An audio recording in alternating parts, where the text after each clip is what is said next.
এটা হচ্ছে বোয়িং 747 এর উপরে স্পেস শাটল, যেটা এক স্থান থেকে আরেক স্থানে ক্যারি করা হয়। আর এই মিউজিয়ামটাকে বলে Independence Plaza at Space Center Houston.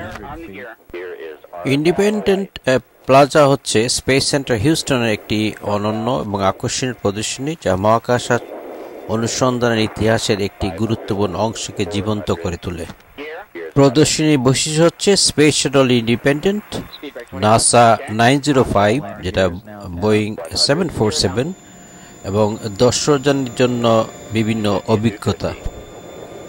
এখানে আমরা দেখব যে স্পেস শাটল কিভাবে আস্তে আস্তে অবতরণ করে। দেখতে পাচ্ছেন যে তারপরে ব্রেক শুট ডিপ্লয় করলো।